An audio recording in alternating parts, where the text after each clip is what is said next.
Dear students, आज हम जिस लेक्चर सीरीज की शुरुआत करने जा रहे हैं वो आपके साइकोलॉजी का पेपर है। Theories and systems of psychology नाम से मनोविज्ञान के सिद्धांत एवं प्रणाली, जिसमें 5 सेक्शंस हैं।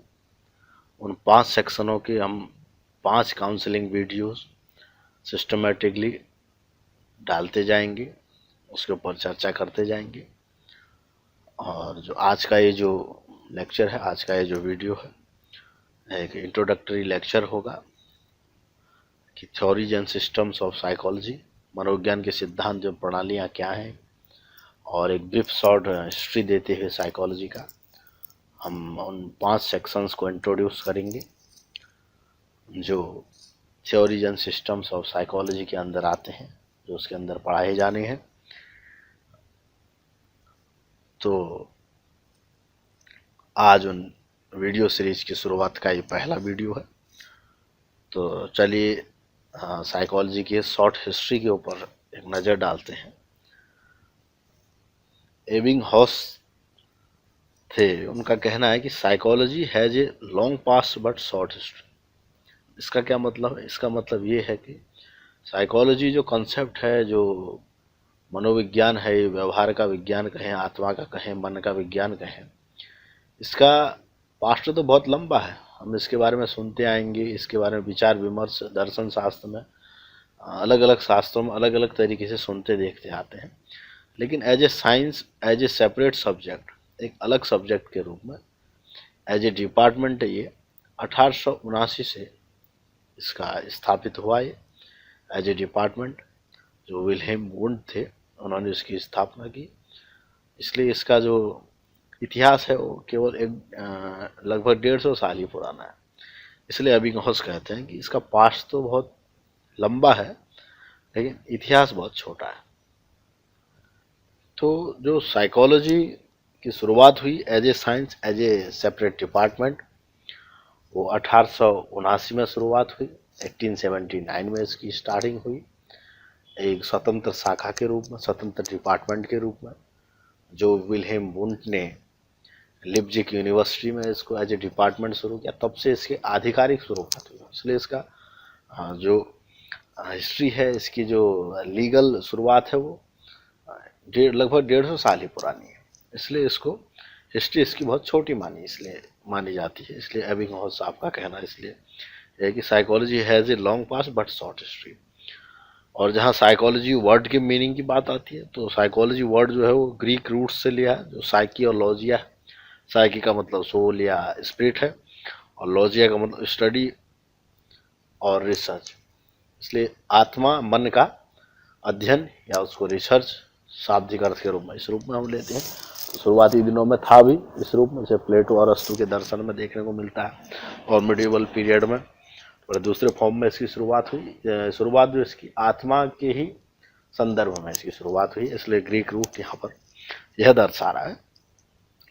अब हम बात करेंगे अर्ली ग्रीक फिलोसोफर्स, जो सुकरात हैं, प्लेटो हैं, अरस्तु हैं। ये हर किसी सब्जेक्ट की, हर किसी साइंस की शुरुआत में इन विद्वानों को जरूर पढ़ा सुना जाता है, क्योंकि उस टाइम के ये दार्शनिक थे। थोड़ा सा इनके विचार साइंटिफिक रहे उस टाइम से इन्होंने साइंस की नींव रखी, या इतिहास की नींव रखी, या सोशल साइंस की नींव रखी इन लोगों ने।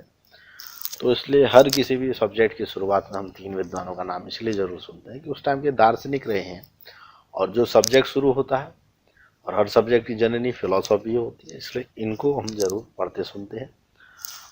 और ये तो रही कि 2000 साल पहले की बात है। लेकिन जो भारतीय दर्शन है, हमारी भारतीय सभ्यता है, वह अनंत काल से चली आई है, क्योंकि साइकोलॉजी एक वेस्टर्न सब्जेक्ट है, वेस्टर्न कल्चर से आया है, वेस्ट से ही इसका डेवलपमेंट हुआ है सब एज ए सब्जेक्ट। इसलिए यहाँ पर हम वेस्ट की ही हिस्ट्री को कंसिडर करते हैं साइकोलॉजी की हिस्ट्री के रूप में। इंडियन साइकोलॉजी की जहाँ बात करें, भारतीय मनोविज्ञान की बात करें, तो बहुत अनंत काल से चला आ रहा है, बहुत लंबा है। गीता में हम देखते हैं, वेद में देखते हैं, शास्त्रों में देखते हैं, पुराण में देखते हैं। वो सब बातें भारतीय दर्शन ही करेंगे तो वो दूसरी तरफ चला जाएगा, क्योंकि भारतीय दर्शन तो ऑलरेडी डेवलप था ही। लेकिन जो अभी हम मनोविज्ञान एज ए सब्जेक्ट इसको पढ़ रहे हैं, वो वेस्ट से डेवलप हुआ सब्जेक्ट है, इसलिए वेस्ट हिस्ट्री को ही हम यहाँ पर पढ़ते और पढ़ाते हैं एज ए साइकोलॉजी हिस्ट्री। तो अर्ली ग्रीक फिलोसोफर्स जो रहे, वैसे तो बहुत रहे, थेल्स भी रहे, पाइथागोरस भी रहे, डेमोक्रिटस भी रहे, हिपोक्रेट्स रहे, प्रोटैगोरस रहे, गौरजियाज रहे, जिनोफेंस रहे, ये सब रहे, अर्ली फिलोसोफर्स रहे जो इस संबंध में दर्शन या समाज मनोविज्ञान की या समाज शास्त्र सामाजिक विषयों में अपने उनके विचार हैं जो पढ़े जाते हैं इन विषयों में। लेकिन जो मूल विद्वान हैं, मूल दार्शनिक हैं, सुकरात, प्लेटो और अरस्तु, हम यहाँ पर उनका ही वर्णन करेंगे जो सिलेबस में भी कवर्ड है। तो सोक्रेटिस जो थे, सोक्रेटिस इनको सोशल साइंटिस्ट भी कहा जाता है पहला, और उन्होंने साइकी के कंसेप्ट के ऊपर जोर दिया, जिसको सोल या स्पिरिट हमने चर्चा की शाब्दिक अर्थ के रूप में।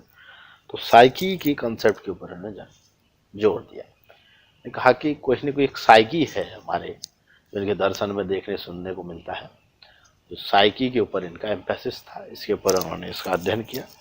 और जो दूसरे थे प्लेटो साहब थे, सुकरात के ही शिष्य थे, उन्होंने ड्यूअलिज्म के ऊपर बात की, द्वैतवाद के ऊपर बात की। भारतीय दर्शन का द्वैतवाद अलग है, यहाँ पर इसको जोड़ के नहीं देखना चाहिए। तो इन्होंने द्वैतवाद का मतलब है कि बॉडी और सोल की बात की, कि सेपरेट हैं चीज़ें, अलग अलग हैं। पहले जो मानते रहे कि भाई शरीर पैदा हुआ वो मर गया बस खत्म, तो इन्होंने कहा कि सेपरेट है, ऐसा कुछ ना कुछ एग्जिस्ट करता है, या जो ऐसा है साइकी है हमारे अंदर, ऐसी चीज़ है जो हमें गवर्न कर रही है या चला रही है, या जिसका अलग एग्जिस्टेंस के रूप में विचारों में उनके देखने को मिला। और उसके बाद प्लेटो के ही शिष्य अरस्तु आए, उन्होंने कहा कि उन्होंने रिलेशनशिप की बात की, सोल और बॉडी के रिलेशनशिप की बात की, और उन्होंने कहा रिलेशनशिप है, आपस में संबंध है इनका, आपस में कोऑर्डिनेशन है। और ये भी बात की कि एक ही स्ट्रक्चर के नीचे रहने वाले दो पहलू हैं। क्या है दो पहलू? बॉडी और सोल, आत्मा का शरीर से संबंध है, और एक ही स्ट्रक्चर के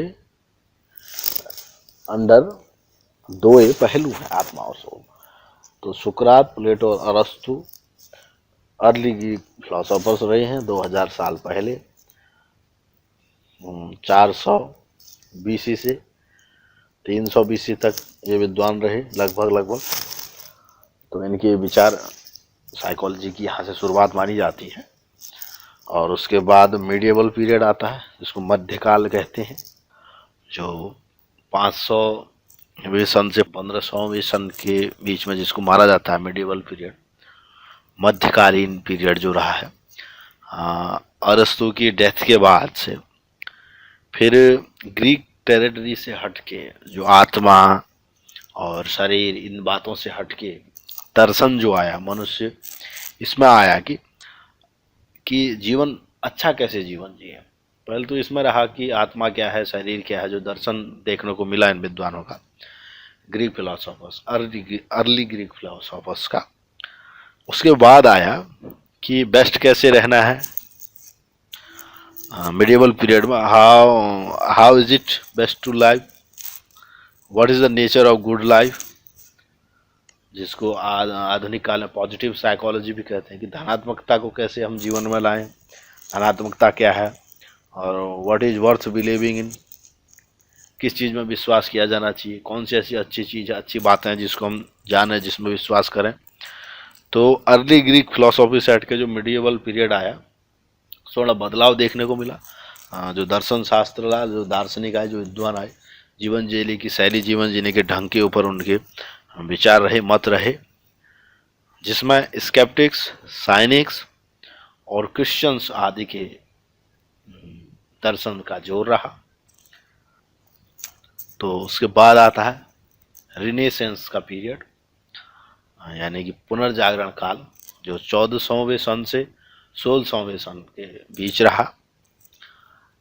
जिसमें प्राइमरी फोकस था, जिसमें विद्वानों का प्राइमरी फोकस था जो गॉड सेंटर्ड से हटके ह्यूमन सेंटर्ड होता गया। जैसे कि हमने पहले देखा मध्यकाल में भी लोग थोड़ा सा जीवन जीने के ढंग के ऊपर आए। इसको रीबर्थ इसलिए कहा गया कि tendency was to go back to the more open minded method of inquiry that has characterized early Greek philosophy. It was a time when Europe gradually switched from being God-centered to being human-centered. इसमें Europe God centred से हटके जो बातें थी, हमारे जो दर्शन थे उस आत्मा परमात्मा से केंद्र से हटके ह्यूमन सेंटर्ड हुए कि ह्यूमन लाइफ कैसे सुधरे और सी बातें कैसे रहें। If God existed he was manifest his nature, therefore to study nature was to study God। कहा कि नेचर का स्टडी गॉड का स्टडी है। अगर गॉड है तो वो भी उनकी अभिव्यक्ति है, नेचर भी उनकी अभिव्यक्ति है, इसलिए नेचर को हमने स्टडी करना है। तो देखिए मित्रों, यहाँ से साइंस की शुरुआत हो जाती है। साइंस के कॉन्सेप्ट की या साइंस की ओर विद्वानों का रुझान जाग रहा है, बढ़ रहा है। Because god had given humans the ability to create works of art.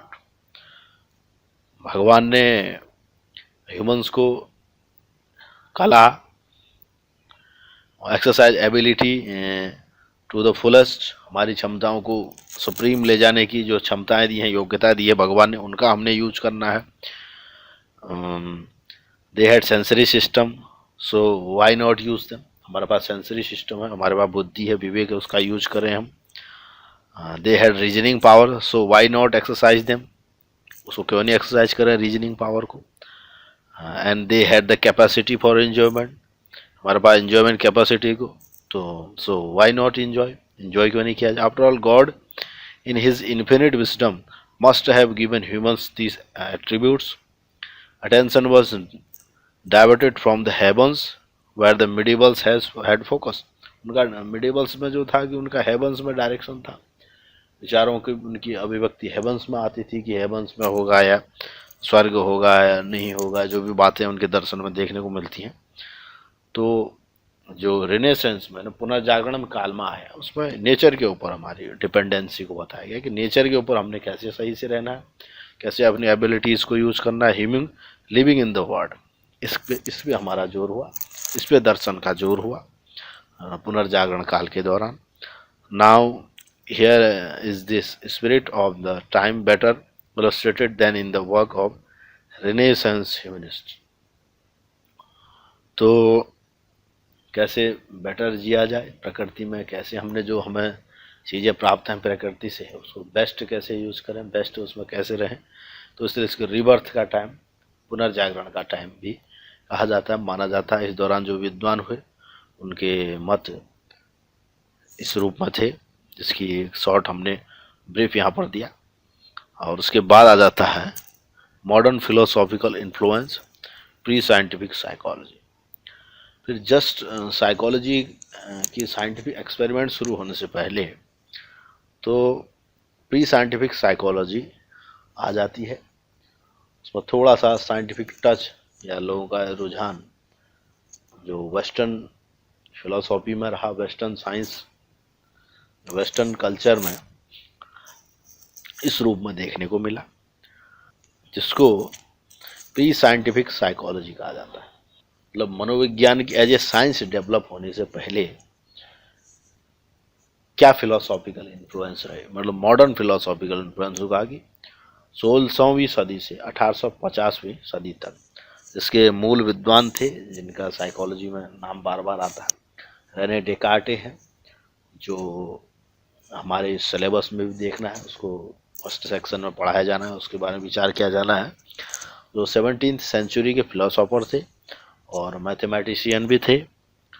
वो प्लेटो की उस बात से एग्री करते थे कि आत्मा के जो विषयक उनके विचार थे उन पे एग्री करते थे, और उस पर ऐड करते हुए उन्होंने कहा कि जो पीनियल ग्लैंड होता है हमारे मस्तिष्क के बिल्कुल निचले हिस्से में होता है, ये उनका मानना था। आधुनिक विज्ञान तो इसको नहीं मानता। वही जो है आत्मा का सीट है, उसी का आसन है, आत्मा उस पर ही बैठती है। जो पीनियल ग्लैंड होता है वह रेने डेकार्टे इनका मानना था सीट ऑफ द सोल, वही आत्मा का सीट है या मन का सीट है, या उनका ये मानना था कि मस्तिष्क एरिया में जो हम बार बार हमारे आता है कि यही चीज़ है कुछ हमें जो गवर्न कर रही है, हमारी चला रही है हमारी बॉडी को। तो इसलिए जो ब्रेन एरिया है उसके जो निचले हिस्से में है सबसे, वहीं पर पीनियल ग्लैंड है, उसमें ही सीट है, ये मानना था इनका, रेने डेकार्टे का। और उसके बाद आ जाता है emergence of psychology with in physics, physiology and biology. फिर यहाँ से साइकोलॉजी की शुरुआत हो जाती है। 18th सेंचुरी से इसकी शुरुआत हो ही जाती है, 19th सेंचुरी तक यह इसको माना जाता है इमरजेंस ऑफ साइकोलॉजी को। अब कुछ, हालांकि 1879 1879 से इसकी ऑफिशियल शुरुआत हुई, लेकिन उससे पहले भी कई एक्सपेरिमेंट्स हुए, लेकिन एज ए सेपरेट साइंस नहीं हुए, एज ए डेवलप्ड डिपार्टमेंट नहीं हुए, एज ए एस्टेब्लिश डिपार्टमेंट नहीं हुए, तो इसलिए उसको साइकोलॉजी की आधिकारिक शुरुआत नहीं माना गया। लेकिन जो एक्सपेरिमेंट्स हुए वो साइकोलॉजी से ही रिलेटेड थे। तो 1879 से इसलिए इसकी जो आधिकारिक शुरुआत है तभी मानी जाती है, क्योंकि तब से 1879 को विल्हेम वुंट ने साइकोलॉजी को एज ए सेपरेट डिपार्टमेंट शुरू किया था और अपने विचार, अपने एक्सपेरिमेंट वहाँ से शुरू किए थे। उससे पहले भी जो विद्वान रहे उनके हम विचार करेंगे इसमें, जो फिजिक्स के, फिजियोलॉजी के, बायोलॉजी के रहे, उनके क्या मत थे और वहाँ साइकोलॉजी किस रूप में पढ़ी गई, इसकी हम बात करेंगे। तो सबसे पहले हैं गुस्ताव फेकनर। तो गुस्ताव फेकनर थे, वो फिजिशियन थे, फिजिसिस्ट थे। उन्होंने एक्सपेरिमेंट किए जो परसेप्शन के ऊपर उनके एक्सपेरिमेंट होते हैं। जब हम साइकोलॉजी को और पढ़ेंगे आगे तो देखेंगे परसेप्शन की जो थ्योरीज हैं उनमें जो साइकोफिजिक्स पढ़ाया जाता है उसमें गुस्ताव फेकनर आते हैं, वेबर आते हैं। तो उसी कड़ी में अगले हैं हेल्महोल्ट्ज़ हैं। उनका मानना था कि विजुअल और ऑडिटरी परसेप्शन के ऊपर उन्होंने काम किया। हेल्महोल्ट्ज़ ने ग्राउंड ब्रेकिंग एक्सपेरिमेंट्स किए, उन्होंने बहुत अच्छे एक्सपेरिमेंट किए, ग्राउंड ब्रेकिंग जोरदार एक्सपेरिमेंट किए विजुअल और ऑडिटरी परसेप्शन के ऊपर। दृश्य और श्रवण जो हम प्रत्यक्षण करते हैं, देखना और सुनने के संबंधी जो हमारा प्रत्यक्षण होता है, उसको परसेप्शन होता है, उसके ऊपर उन्होंने एक्सपेरिमेंट किए। तो वहाँ से फिजिक्स बायोलॉजी के अंदर साइकोलॉजी की शुरुआत हो गई। तो इसलिए इसको इमरजेंस ऑफ साइकोलॉजी कहा जाता है। ये पीरियड 18th सेंचुरी से 19th सेंचुरी के बीच का इसको माना जाता है। उसके बाद फिर साइकोलॉजी की शुरुआत हो जाती है। जैसा कि हमने कहा स्ट्रक्चरलिस्ट विल्हेम वुंट के टाइम से शुरुआत हो जाता है। स्ट्रक्चरलिस्ट थे वो। स्ट्रक्चरलिस्ट का मतलब ये है कि इन्होंने जब अपना एक्सपेरिमेंट शुरुआत की तो वह सोचते थे कि माइंड का या जो हमारे कॉन्सेप्ट हैं इनका कोई ना कोई स्ट्रक्चर होना चाहिए। जैसे फिजिक्स में, बायोलॉजी में हर चीज़ का स्ट्रक्चर है, सेल का स्ट्रक्चर है, सभी चीज़ों का स्ट्रक्चर, ऐसे साइकोलॉजी में भी कुछ स्ट्रक्चर होना चाहिए, इसलिए उन्होंने संरचना पर जोर दिया। लेकिन फिर उनके बाद प्रकार्यवादी आए, फंक्शनलिस्ट आए। उनका ये मानना था कि नहीं, स्ट्रक्चर से हम उस बात को उतना नहीं समझ सकते, क्योंकि जो कॉन्सेप्ट है आत्मा का, मन का, या जो भी साइकोलॉजी के अंदर जो हम पढ़ते हैं वो एज ए स्ट्रक्चर हम नहीं पढ़ सकते, उसको हम एज ए फंक्शन पढ़ सकते हैं। उन्होंने कहा कि ये एक हवा की तरह, एक विंड की तरह है, जिसको हम देख तो नहीं सकते लेकिन उसको फील कर सकते हैं, उसका एक डायरेक्शन हम अनुभव कर सकते हैं, किस डायरेक्शन में है, कैसे है। तो फंक्शनलिस्ट का जोर इस रूप में था, फंक्शंस में था, फंक्शंस के अध्ययन में था, इसलिए उनको फंक्शनलिस्ट कहते हैं, प्रकार्यवादी कहते हैं। तो फंक्शनलिस्ट के बाद गेस्टाल्टिस्ट आते हैं, गेस्टाल्टिस्ट के बाद साइको एनालिसिस आते हैं। तो पहले हम यहाँ साइको एनालिसिस की चर्चा कर लेंगे। तो साइको एनालिसिस की शुरुआत सिगमंड फ्राइड के द्वारा हुई थी, जो एक न्यूरोसर्जन थे, वियना के डॉक्टर थे। उनके पास साइकोलॉजी से रिलेटेड केसेस आते रहते थे, इसलिए उनके पास एक लेडी थी एना ओ नाम से, उनका एक केस आया था।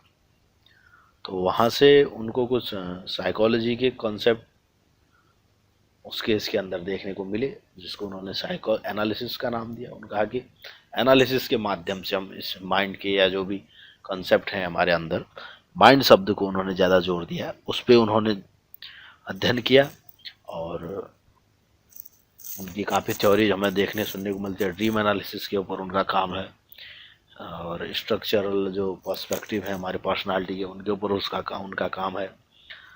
जो ईडी ईगो, सुपर ईगो के रूप में हम देखते हैं, कॉन्शियस अनकॉन्शियस माइंड के ऊपर उन्होंने बात कही। तो एक एनालिसिस किया, उन्होंने कहा कि इन चीज़ को हम एनालिसिस के माध्यम से समझ सकते हैं। तो इसलिए साइकोलॉजी में उनको एज ए साइको एनालिसिस करके उस उनके विचारधारा को जोड़ा जाता है। तो उनके बाद जो गेस्टाल्टिस्ट आते हैं, गेस्टाल्टिस्टवादी लोग कहते हैं कि जो मन है या जो आत्मा है या जो भी हम साइकोलॉजिकल कॉन्सेप्ट का अध्ययन करते हैं, वो हम टुकड़ों में नहीं कर सकते। अब स्ट्रक्चर, फंक्शन या साइको एनालिसिस इस रूप में न करके हम एज ए होल हम इसको स्टडी कर सकते हैं। इनका ये मानना था कि जो भी परसेप्शन होता है किसी चीज़ का, वो एज ए होल होता है कभी भी। जैसे हम किसी के चेहरे को अगर देखें, उसको समझें, याद रखें, तो हम चेहरे में नाक को, आँख को, कान को और उसके मुंह को अलग अलग रूप में याद नहीं रखते, जबकि एज ए होल हम याद रखते हैं किसी व्यक्ति का चेहरा। तो गेस्टाल्टिस्ट का मानना था कि किसी भी चीज़ को हम एज ए होल याद रख सकते हैं। वो कहते हैं कि whole is the greater than the sum of its part, उनका ये मानना था। इसलिए होल के रूप में ही हम उसको समझ सकते हैं। तो गेस्टाल्टवादियों का मानना यह था। उनके भी परसेप्शन के ऊपर काम रहे हैं। और उनके बाद फिर व्यवहारवादी आते हैं, जे बी वाटसन साहब आते हैं। वो कहते हैं कि न आत्मा का हम स्ट्रक्चर के रूप में अध्ययन कर सकते हैं, या मन का जो भी मनोविज्ञान के कॉन्सेप्ट्स हैं उनका स्ट्रक्चर के रूप में न अध्ययन संभव है, न फंक्शन के रूप में अध्ययन संभव है, न किसी एनालिसिस के रूप में अध्ययन संभव है, न किसी अन्य तरीके से हम उसको अध्ययन कर सकते हैं। जबकि जो व्यवहार है प्रत्यक्ष है, उसकी उन्होंने बात की, कहा कि अंदर क्या है क्या नहीं है उसको साइंटिफिक बात नहीं है, साइंटिफिक प्रूफ नहीं है। अनकॉन्शियस है कि नहीं है, या ईडीगो है कि नहीं है, उसका कोई प्रूफ नहीं है। जो बाहर हो रहा है उसका प्रूफ है। स्टिमुलस है, उसको देख के रिस्पॉन्स हो रहा है। कोई चीज़ देख रहे हैं, उसको किस रूप में रिस्पॉन्ड कर रहे हैं, वो हम दिख रहा है। तो इसलिए उनको व्यवहारवाद की बात की। उनका व्यवहार ही मनोविज्ञान है, व्यवहार का अध्ययन ही मनोविज्ञान का अध्ययन है। तो इसलिए व्यवहार का विज्ञान इसलिए कहा जाता है मनोविज्ञान को। तो उसके बाद कॉग्निशनिस्ट आए, संज्ञानतावादी आए। संज्ञानवादियों ने कहा कि व्यवहार तो ठीक है, व्यवहार का भी अध्ययन होना चाहिए। बाहरी से हम समझ सकते हैं कि व्यक्ति के भीतर क्या है, किस साइकोलॉजिकल कॉन्सेप्ट क्या है, किस रूप में व्यक्ति व्यवहार कर रहा है। तो बाहरी है, स्टिमुलस रिस्पॉन्स थ्योरी ठीक है, लेकिन अंदर भी तो कुछ ना कुछ प्रोसेस हो रही है। मेंटल प्रोसेसेस हो रही हैं, मेमोरी हो रही है, फॉरगेटिंग हो रही है, लर्निंग हो रही है, सेंसेस हो रहे हैं। तो कॉग्निशनिस्ट ये मानते थे, संज्ञानतावादी संज्ञानवादी लोग ये मानते थे कि व्यवहार के साथ साथ संज्ञान का, मेंटल प्रोसेसेस का अध्ययन होना भी जरूरी है। इसलिए साइकोलॉजी को वर्तमान में science of behaviour and mental process का, व्यवहार और मानसिक प्रक्रियाओं का अध्ययन है मनोविज्ञान। इसलिए इसको आधुनिक समय में इस रूप में जाना जाता है। लेकिन उसके बाद भी जो ह्यूमनिस्टिक अप्रोच साइकोलॉजी के अंदर आई, मानवतावादी लोग इसके अंदर आए, उनका ये मानना था कि मानव जो है वो सबसे पहले एक मानव है, उसके अंदर एक पोटेंशियल है, उसके अंदर एक इंसाइट है, उसके अंदर एक सेल्फ एक्चुअलाइजेशन की क्षमता है, आध्यात्मिकता है, धार्मिकता है, ये सब बातें हैं। पॉजिटिविटी है, पॉजिटिव साइकोलॉजी है हमारे अंदर।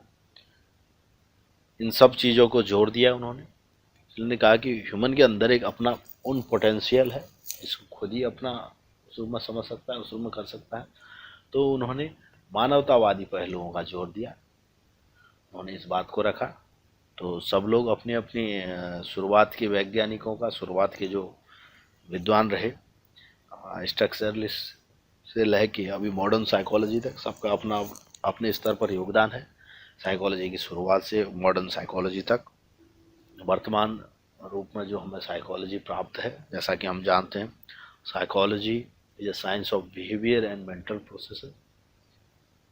तो इस रूप में हम इसको पढ़ते हैं, इस रूप में हम इसको समझते हैं। हालांकि अभी वर्तमान में तो काफ़ी ब्रांचेस साइकोलॉजी की हैं, हर क्षेत्र में है।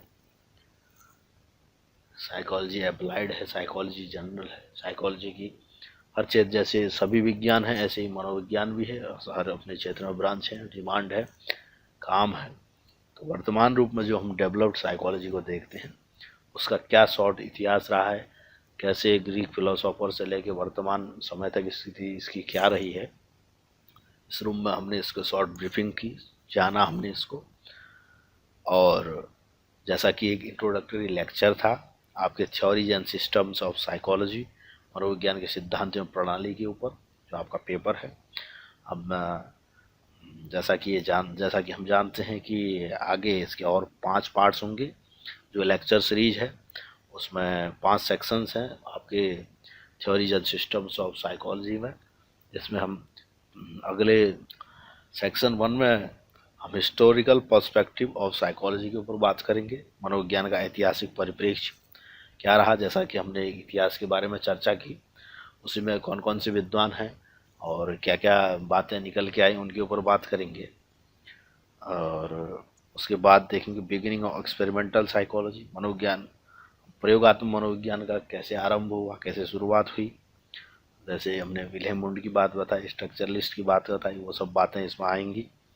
और सेक्शन 3 में स्कूल्स ऑफ साइकोलॉजी, मनोविज्ञान के संप्रदाय, जैसा कि यहाँ बताया गया, स्ट्रक्चरलिस्ट हैं, फंक्शनलिस्ट हैं, गेस्टाल्टिस्ट हैं, मानवतावादी हैं, संज्ञानवादी हैं और मनोविश्लेषणवादी हैं। ये सब लोग संप्रदाय ही साइकोलॉजी के इनको कहा जाता है।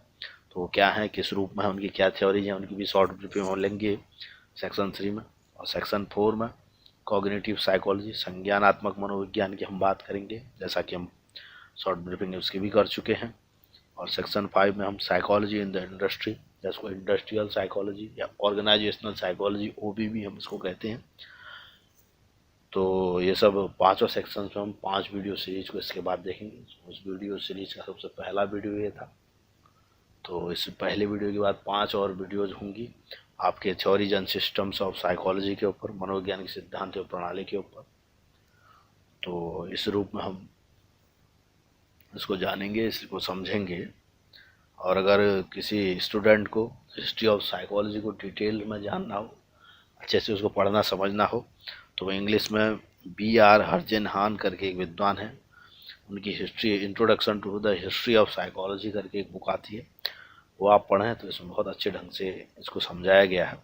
और अरुण कुमार सिंह है, मनोविज्ञान में हिंदी राइटिंग में उनकी काफ़ी बुक्स मिल जाती हैं, जिनकी बुक है history and systems of psychology. Hindi में उनकी बुक का नाम है मनोविज्ञान के संप्रदाय एवं इतिहास। इसको भी आप पढ़ सकते हैं, जो बच्चे हिंदी में पढ़ते हों। तो इन 2 बुक्स को इंग्लिश वाले बच्चे हैं वो इंग्लिश वाली पढ़ लें जो यहाँ लिखा हुआ है, और जो हिंदी वाले बच्चे हैं वो हिंदी वाली ये बुक ले लें या उसको पढ़ लें। या और भी सोर्सेज हैं, यूनिवर्सिटी की वेबसाइट्स में जो भी लिंक पढ़े हैं उनमें बुक्स नोट्स पढ़े हैं उनको देखें। तो बाकी और कोई बात हो, समस्या हो तो पूछ लें। तो मिलते हैं नेक्स्ट सेक्शन में, नेक्स्ट वीडियो के पार्ट में।